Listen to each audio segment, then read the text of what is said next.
Salut à tous, j'espère que vous allez bien. On se retrouve aujourd'hui pour une nouvelle vidéo. Et oui, c'est normal, je suis habillée comme la vidéo précédente parce que j'ai donc tourné ces deux vidéos l'une à la suite de l'autre pour être sûr que vous ayez du contenu dès le matin. Donc voilà. Alors aujourd'hui on va donc parler des défis. Je vais donc vous donner un petit peu mon avis à moi sur les défis et sur tout ce qui se passe pour l'instant un petit peu sur YouTube avec ces fameux défis. On dirait que c'est un petit peu la course aux défis là pour début 2024, ce que je trouve tout à fait ridicule. Mais bon, après ça ce n'est que mon avis, mais je voulais vraiment vous donner ici un petit peu ma manière de voir les choses concernant ces fameux défis. Alors évidemment on a tous et toutes envie de faire des économies, ça je pense que voilà, il n'y a pas besoin d'avoir fait de grandes études pour savoir ça. On a tous besoin de sous et on a tous envie de mettre de l'argent de côté de manière ludique, parce que évidemment c'est quand même beaucoup plus gai de mettre de l'argent de côté de façon amusante que de se dire bah voilà je mets de l'argent de côté et on ne sait pas trop pourquoi. Comme je vous ai déjà expliqué, il est très important lorsqu'on met de l'argent en épargne de savoir pourquoi on met de l'argent en épargne, avoir un but. C'est pour moi ce qu'il y a de plus important, pas simplement transférer de l'argent sur son compte épargne, ça n'a vraiment pas de sens si vous ne savez pas pourquoi vous mettez de l'argent de côté. Ça va vous démotiver, à un moment donné vous allez piocher dedans et donc c'est pas ça qu'on cherche. On cherche vraiment à faire des épargnes, on va dire constructives. Alors moi concernant tous ces défis que je vois tourner un petit peu partout, je trouve qu'il y a des défis qui sont très chouettes à faire, mais il ne faut pas trop cumuler de défis. Moi personnellement, comment je fais mes défis? Ben en fait tout simplement avec l'argent qu'il me reste de mes enveloppes physiques fin de semaine ou fin du mois, c'est à ce moment là que je fais mes défis. Donc ça c'est quand même aussi hyper important de ne pas trop s'éparpiller dans les défis. Alors oui certes il y en a qui sont très jolis, très bien faits, j'ai été voir moi-même un petit peu chez les autres youtubeuses qui avaient comme défi, mais voilà, trop de défis tue le défi, c'est comme les catégories, trop de catégories tue la catégorie, et du coup moi je trouve pas vraiment ça utile de faire 50 000 défis. Alors il y a plusieurs types de défis. Il y a des défis qui vont vous demander beaucoup de temps, il y a des défis qui vont vous demander moins de temps, mais il faut toujours savoir pourquoi vous faites ce défi. Alors sur la boutique, vous savez, j'ai lancé ici les petits défis comme ceci, les petits défis simples, donc qui sont sur la boutique, soit à avoir en fait main, soit à avoir à la maison, et donc à avoir à la maison ou à imprimer. Et donc ici il y a divers petits défis.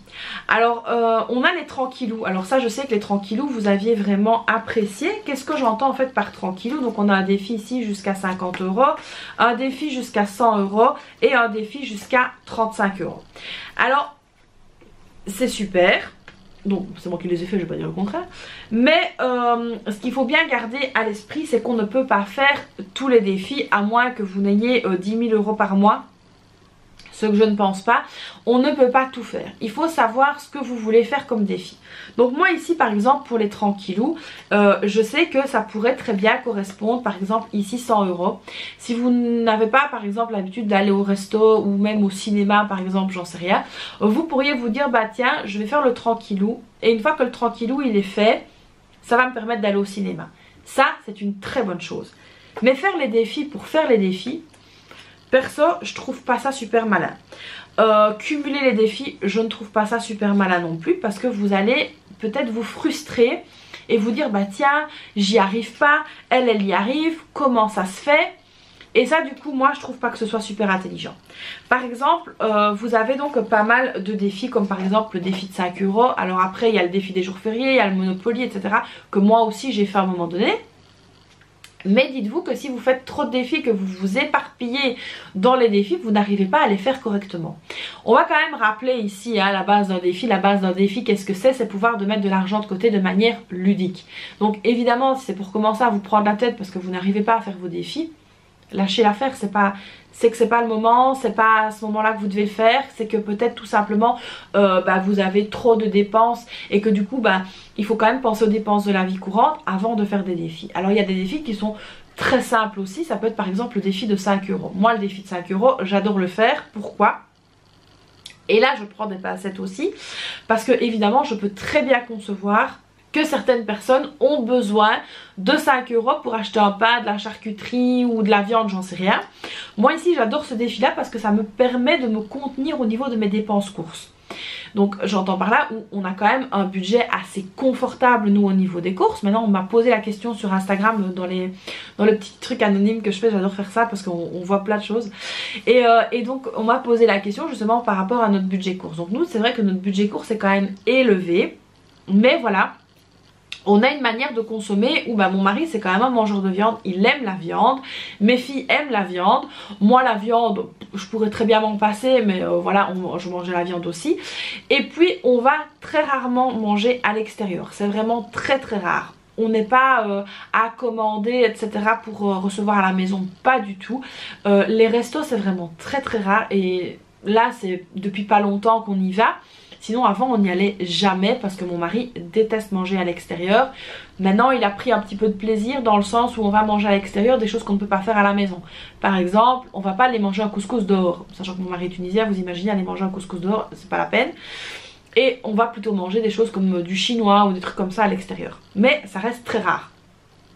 Là, la dernière fois qu'on a été manger au chinois, c'était pour mon anniversaire. Et mon anniversaire, c'était au mois de septembre. Donc voilà, c'était début septembre, pour vous donner une idée. Et donc, c'est vrai qu'on n'y va pas régulièrement. Maintenant, on va peut-être aller chez Pizza Hut ou chez Burger King. Alors oui, je sais le boycott, mais voilà, je le dis quand même. Et donc, maintenant, c'est très rare qu'on aille manger comme ça au resto ou à l'extérieur. Et du coup, c'est vrai que mon budget course est quand même élevé parce qu'on mange quand même très bien à la maison. Donc c'est vrai qu'au niveau du budget course, quand je peux sauver un billet de 5 €, et ben ça fait toujours plaisir. Et ici mon défi de 5 €, il a un but, ça va être attribué à par exemple la catégorie vacances. Et donc ça c'est vrai que ça me donne envie vraiment d'essayer de remplir au maximum mon défi de 5 €. Alors concernant les autres défis, il y a d'abord le fonds de secours. Moi en fait je le place comme un défi. Pourquoi? Parce que je veux vraiment arriver à ces fameux 1000 € de fonds de secours. C'est pour moi hyper important, ça me tient vraiment à cœur. Et donc tant que celui-là ne sera pas fait, je n'aurai pas l'esprit tranquille. Donc je veux vraiment que le fonds de secours soit rempli le plus vite possible. Alors ensuite il y a le défi des 100 enveloppes. Donc ça je vous avais montré que j'avais trouvé ça sur Amazon je pense. Et donc ici les 100 enveloppes c'est tout simple. On vient donc mettre le montant. Donc il y a 100 enveloppes comme ça dedans hein. On peut le faire soi-même si on veut. Moi je l'ai pris ici tout fait. Et donc ici il y a le montant qu'on doit mettre dans les enveloppes. Alors ça j'aimerais vraiment bien le faire parce qu'une fois que le petit classeur qui est là sera donc rempli, et nous aurons la somme de 5050 €. 5050 € c'est quand même une très très belle somme. Et du coup je sais qu'on pourra faire quelque chose avec ce défi là. Par exemple on a pour projet, mais ça c'est vraiment un projet, de faire un voyage en Arabie Saoudite. Donc vous vous doutez sûrement où, donc c'est la Mecque. Et je me dis qu'en fait ça pourrait être pas mal de mettre de côté pour aller à la Mecque avec le défi des 5050, donc des 100 enveloppes. Maintenant il n'y a pas de deadline pour ça. Ça peut être fait en un an mais ça me paraît quand même très compliqué. Ça peut être en 2 ans, en 3 ans, en 4 ans, voilà, c'est vraiment quelque chose qui nous tient à cœur et donc du coup on va attribuer ça pour ce voyage là, donc pour ce projet là. Donc ici c'est un défi on va dire qui va être fait sur la longueur et qui a un but à l'arrivée. Donc ça c'est pour le challenge des 100 enveloppes. Alors ensuite ici vous avez vu que j'ai donc sorti le livre des économies amusantes et c'est à chacun son rythme. Alors c'est vrai que j'ai reçu le commentaire d'une personne qui me disait oui mais moi j'ai du mal à faire comme ça, je préfère un défi par mois. Alors il est tout à fait possible de faire un défi par mois si on a envie de le faire. Mais c'est vrai que pour certaines personnes je trouvais que c'était contraignant parce que tout le monde n'a pas les mêmes moyens. Et donc du coup de par ce petit bouquin là, je voulais vraiment que chaque personne se sente à l'aise de pouvoir le faire à son rythme. Alors par exemple ici, moi il se peut que je me dise ah bah tiens ce mois-ci je vais faire le météo challenge. Alors en fait tout simplement le météo challenge, qu'est-ce que ça va être? Je vais choisir peut-être lorsqu'il pleut ou si les températures, donc ça c'est vraiment au choix. C'est pour ça que j'ai pas mis d'intitulé parce qu'il y a des personnes qui me disaient oh il y a certains défis où il n'y a pas d'intitulé. Alors par exemple le météo challenge il n'y a pas d'intitulé, pourquoi? Parce qu'en fait ça va dépendre d'où on vit. Si par exemple je me dis tiens chaque jour où les températures sont positives, j'invente durant le mois de janvier je remplirai une case. Et donc je vais noter tout simplement ici les températures positives. Si par exemple c'est les jours de pluie, je vais noter les jours de pluie. Si c'est les jours de soleil, je vais noter les jours de soleil. Et ainsi de suite. Donc là, je voulais vraiment que ce soit fait au rythme de chacun parce que je trouve que maintenant, dans tout ce qui est défis, etc., les défis ont perdu pour moi de leur authenticité. Qu'est-ce que j'entends par là? Je vais peut-être pas me faire que des copines, mais je m'en tape. En fait, à force de courir après les challenges, on a perdu en fait le but des challenges. Le but des challenges, c'est quoi? C'est de faire des économies, je le répète, de manière ludique et de manière amusante. Et ça, pour moi, ça n'a pas de prix. En fait, tout simplement, il faut qu'on se mette bien dans la place, à la place des personnes qui ont envie de faire des challenges, que c'est pas évident pour tout le monde et qu'il faut vraiment avoir un but pour le faire. Il faut aussi garder cet aspect-là. Alors moi, vous montrer dans mes vidéos que je fais 5000 challenges et que j'y arrive, c'est pas du tout mon but et je ne veux pas faire ça. Moi, vous avez vu, on a passé sur l'année 2023 un moment très compliqué où on a perdu le fil de nos finances, on a perdu plein de choses. Donc là, merci, alhamdoulilah, grâce à Dieu, tout va bien. Mais je voulais quand même vous partager aussi ce petit morceau de vie où vous dire, bah les amis, c'est pas toujours top. C'est pas toujours tout beau tout rose par rapport à ce qu'on voit chez d'autres personnes. C'est pas le top. Donc moi je vous le partage aussi. Si j'arrive à faire des challenges, je vous les partage. Si j'y arrive pas, je vous le partage aussi. Il n'y a pas de faux semblant. Alors par exemple ici je vois ici le chat challenge. Donc tout le monde n'aime peut-être pas les chats. Et donc mais je me suis dit que ça pouvait être pas mal parce que donc ça va être d'économiser, ici je l'ai noté au-dessus, 10 € par chat et 5 € par symbole. Et une fois que vous aurez colorié en fait la page, vous arriverez à 250 €. Et ben moi je trouve que ça c'est pas mal aussi si vous avez un projet. Pourquoi? Alors par exemple, vous vous dites bah tiens là je veux arriver à faire mon enveloppe fête pour l'année prochaine et je vais faire les 250 €, donc du chat challenge. Et ben en fait notez-le ici, les fêtes. Vous pouvez noter en fait, c'est ça que je veux vous dire, c'est que vous pouvez aussi noter les objectifs de vos challenges. Et pour moi c'est super important parce qu'en fait du coup au fur et à mesure que vous allez remplir, vous n'allez pas les remplir pour rien. Ça va aller dans votre enveloppe faite, vous voyez ce que je veux dire? Il faut vraiment attribuer vos défis et vos challenges à certaines choses sans cumuler évidemment de trop. Alors c'est sûr que si je me concentre à faire le chat challenge, je vais pas venir en parallèle, parce que financièrement je saurais pas, je vais pas venir en parallèle faire, attendez il y a quoi, le 2024 € par exemple. Ça c'est pour économiser 2024 € sur l'année. Je vais pas faire celui-là en parallèle si j'arrive pas à compléter celui-là. Il faut aussi que je fasse vraiment les défis en fonction de mes besoins et surtout en fonction de mes possibilités. Et ça c'est vraiment quelque chose que je voulais appuyer avec vous, c'est qu'on fait les défis et les challenges en fonction de ses possibilités.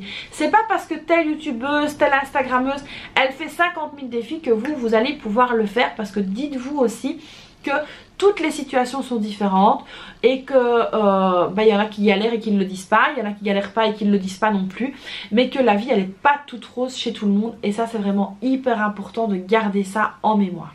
Donc ici en résumé les amis, pour tout ce qui est challenge, défi, etc., il est très important de faire ça selon vous-même et vos finances. Donc moi je sais que je ne peux pas attribuer tous les mois une somme pour les défis, que ce sera donc en fonction de ce que je vais récupérer de mes enveloppes de la vie courante. Et il est hors de question évidemment que j'aille gonfler mes enveloppes de la vie courante pour remplir mes défis. Ça c'est pas la peine.